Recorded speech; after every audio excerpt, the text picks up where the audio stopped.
Brandon in Phoenix, how are you? Yeah, hey Matt, how are you? It says here, can I mention what the call screener note was? Yeah, go for it. Brandon wants to present evidence of God and guarantees this will be the best show ever if his call is taken this time. Wow. Wow. We're in awe, man. Go for it. Well, I cede the floor. Let me start by just kind of to stage things.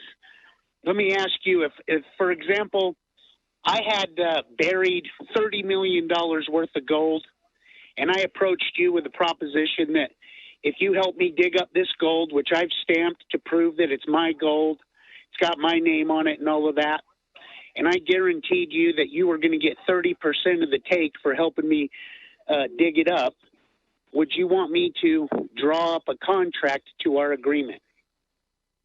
Yes. Now, why would you want me to draw up a contract? Because it has legal protection in the case that you try to screw me on the deal after. So basically, I mean, in short, so that the story doesn't change after we dig up the gold, right? I suppose you can phrase it that way, sure.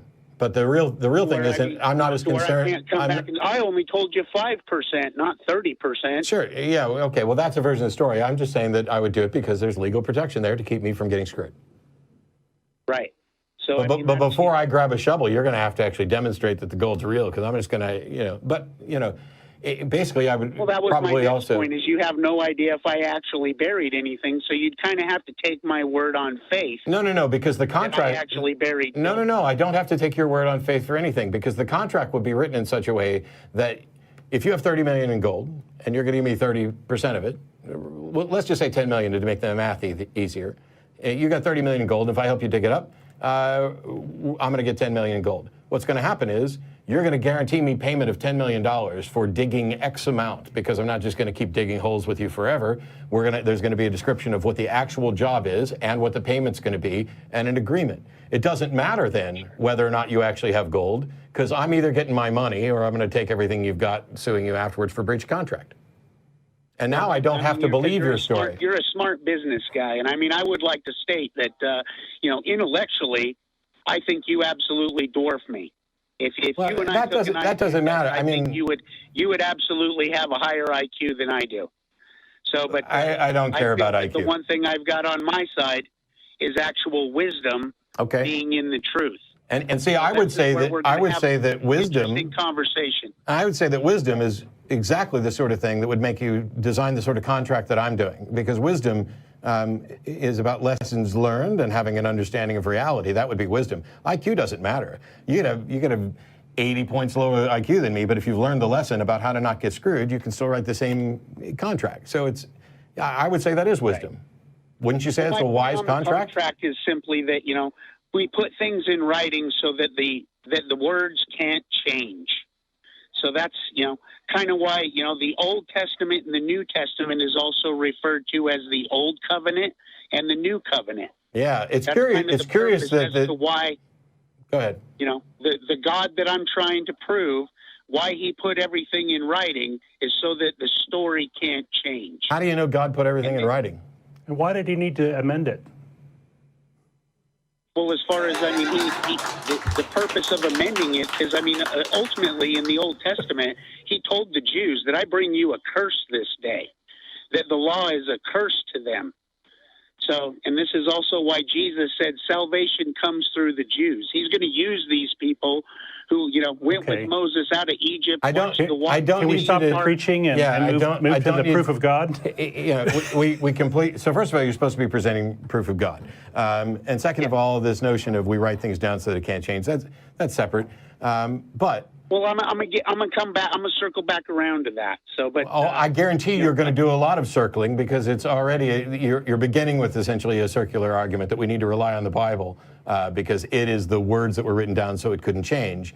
And yet the issue is, how do you know that anything in the Bible is true and accurate with respect to what you're going to claim about God? Well, let me start here. As far as over 75% of all scholars and historians can agree that Jesus of Nazareth was a real person. Well, okay, so first of all, 93% of all statistics are pulled right out of somebody's ass at the time that they need to use them. But the percentage of the percentage of people who believe that Jesus was real is irrelevant to whether or not he was real. And even if everybody believed that Jesus was a real person, that doesn't mean that we have evidence that he was divine or God. I believe there were lots of real people. But I agree. I mean, as far as you know, that's not proof yet. That so everything you said is irrelevant to the point of demonstrating that God exists. That's my point. Okay. Well, I mean, and we do know that he was crucified. Well, we know that the Bible claims that he was crucified. It's not like we have any evidence of a crucifixion outside of the Bible. Well, we don't even have any evidence. Modern scholars all agree. Brandon. Oh my God. No, we don't. No, we don't. And modern scholars don't actually agree on that. What they agree is there are stories about this. The truth is we have no contemporary accounts of any event from Jesus' life at all, which is why there are some people who think this is entirely a myth. I'm not making that argument. But if you're just going to come on here and say, oh, 75% of scholars agreed that he was a person, and most modern scholars agree that he was crucified, none of that matters. Because let me just concede, for the sake of this argument, Brandon, let's just assume I believe Jesus existed and was crucified. Okay. I don't actually believe that's the case. Your debate that you did between Bart Ehrman and Bob Price. So, I mean, I wasn't involved in that. I mean, they had the debate. I'm saying for the purposes of this discussion right here, let's just pretend that I believe that Jesus existed and that he was crucified. Neither of those things, neither of those have any relevance, any bearing on whether or not there's a God. Well, I mean, but he claimed that he was God, and that's why he was crucified. So what? Okay, I agree. Brandon, were there other people who were killed for heresy? Were there other people who went around claiming they were God? Okay, so were those people God? No. Okay, so doesn't that mean this is irrelevant, that somebody claimed they were God and were killed for it? Well, I mean, I'm getting to that because, see, I mean, God did something very... You've got to get to it a lot better than just starting... You've got to get to this a lot better than just starting with a parade of things that are irrelevant. What is the proof, the evidence that God exists? That he did, the proof that he provided us to prove his claim that he was God is, number one, prophecy in the Bible. And then number two is the fact that, I mean, the works that he did, the miracles that he did that convinced all of these other people that, I mean, this is, not a normal person can't do these things. A normal person I agree. I agree. Now, please demonstrate that he actually did any of the things that are reported. Well, I mean, if you, I'm just going to give you the elevator version. Why don't you give us the best one? Why don't you give us evidence? Because it says here that you're going to present evidence, and you presented nothing but claims. So present evidence. Do you even know what evidence is? Yeah, let me get there. As far as, we do know, scholars all agree that the book of Daniel was written between 603 and 606 BC. That's when that book was written. And in this, it was given the prophecy that the Messiah, Jesus, was going to come and enter into the streets of Jerusalem. That's false. In exactly 483 years. Brandon, that's false. It doesn't say Jesus in Daniel. Well, it says the Messiah. Okay, but you said the Messiah, Jesus. You are dishonestly injecting Jesus into a potential prophecy here because you've already concluded that he does this. But if a book says our future Messiah will do this, does that mean that later on, if somebody does that they are in fact the Messiah? Well, I mean, it's pretty accurate as far. No, that's not what I'm asking. The book of Daniel. I'm not asking. So here's a statement. Somebody makes a statement about a future event. If later on that future event comes true, what does that tell us about the prophecy? That the prophet was absolutely true in what he was saying. It tells us that they said something which came true. But does that mean that the prophet actually predicted this? Did they knowingly set up a scenario that they knew was going to happen? Well, I mean, in the book of Daniel, the angel Gabriel came to Daniel and said, in 483 years, the Messiah is going to walk through the gates of Jerusalem and will be recognized as the Messiah. And then, I mean, and that's exactly 173,880 days. So let's say the day Jesus entered into Jerusalem. So let's say mass, Jesus Christ. Let's say that 3 days before Jesus entered Jerusalem, assuming that's actually what happened, did somebody have access to the book of Daniel at that time? Absolutely, the Jewish people. They're historians. That's why God used them. So if I go in to a restaurant and I order a steak medium rare, and I get a steak that's medium rare, have I made a prediction and the waiter fulfilled prophecy? Well, I mean, that's a prediction. That's something, you know. Prophecy is a prediction. Prediction are two different things. No, they're not. Things that are different. No, they're not. The same. They're not the same. Prophecy and prediction are synonyms. You are saying this is going to happen in the future, and then it happens. Absolutely. We're talking many, many years in the future, though. What difference does that make? The person that made the prediction died before the thing ever. I'll tell you exactly what difference it makes. It means that there were 683 years for people to actively work towards that goal, knowing it was going to happen. If I say 1 year from today, somebody is going to give birth to a child, and they are going to name it Matt is Awesome. And a year to the day from now, somebody actually names their kid Matt is Awesome. Was that prophecy being fulfilled? Or was that somebody saying, hey... The prophecy said that he would be called Emmanuel. They gave him the prophecy gave him Jesus a different Not name. Jesus, right? Not Jesus. In the New Testament, he's not referred to as Emmanuel. The meaning of the Emmanuel is God with us. To another way to prove that Jesus is God as he claimed. So that's what he said. Jesus that's why Christ. they killed him. We have a number of big problems here. One is that you believe everything in the Bible. Well, let me just say this. As far as I believe that the King James Bible is the only real Bible that fulfilled the prophecy given in Psalms 12. And I'm assuming you're talking about I'm assuming in the trash. I'm assuming you're talking about the 1611 AV version only, right? Correct. The standard authorized Cambridge edition Bible. Well, that's the standard authorized Cambridge edition may not be the exact same thing as the 1611 authorized version, is it? Well, I mean, that's the real Bible. Get your story straight. Is you can take all the other Bibles and trash them. Sure. Even the Bibles that was based on, that the interpretations came out of, even the Masoretic text and the Septuagint, you can chuck those in the trash. We'll see. What about the Dead Sea Scrolls? What about the Dead Sea? What about the Dead Sea Scrolls? You're going to chuck those in the trash too?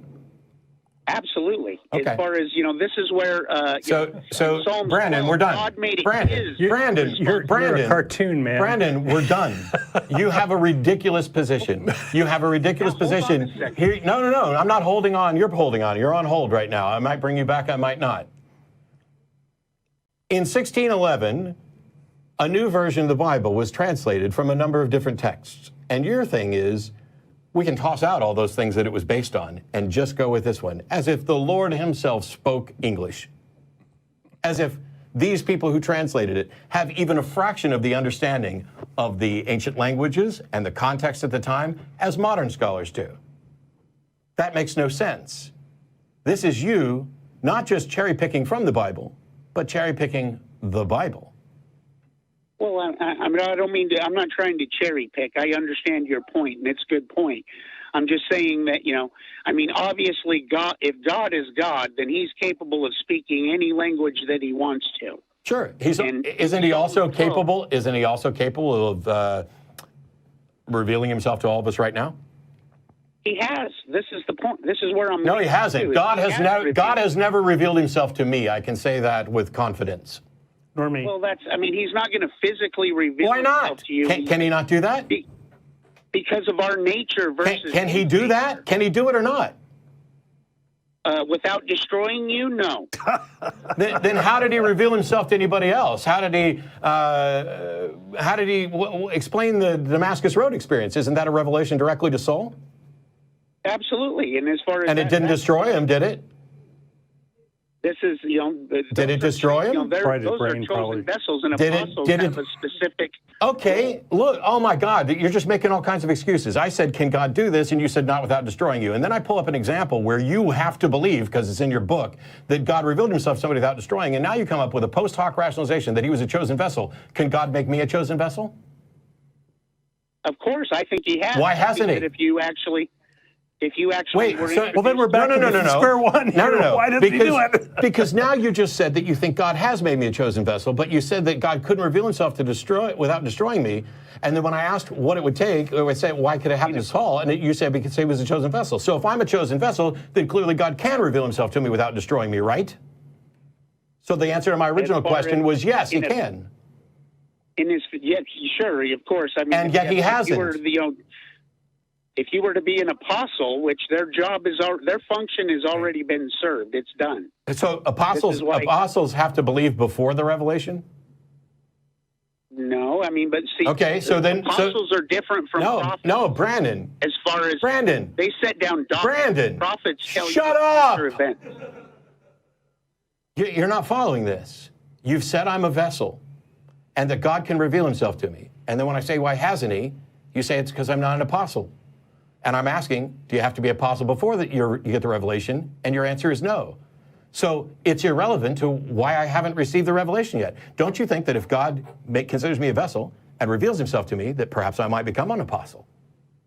Well, no, because, I mean, the apostleship is already done. There won't be any more apostles. So then God can't reveal himself to me because I can't become an apostle, right? Well, no. He has. He's no, he hasn't. Here on earth right now. See, Brandon. Sorry. God has not revealed himself to me. Period. Full stop. Well, let me explain how he's done this, except you just don't see it yet. Oh my God, Brandon. How can it be possible that something has been revealed to you and yet you don't see it? That the process of revelation intrinsically includes the recognition of the observer. This is something different from, hey, there is evidence for something and you just haven't seen it yet, versus I have revealed this evidence to you and you don't see it. Well, I mean, have you ever, lost your glasses or something and they're just sitting right in front of your... Goodbye. I'm constantly disappointed about these folks that say, hey, I've got proof of God, and they come on and nothing. Have you lost your glasses? Yep. And you know what found them? Looking for the glasses.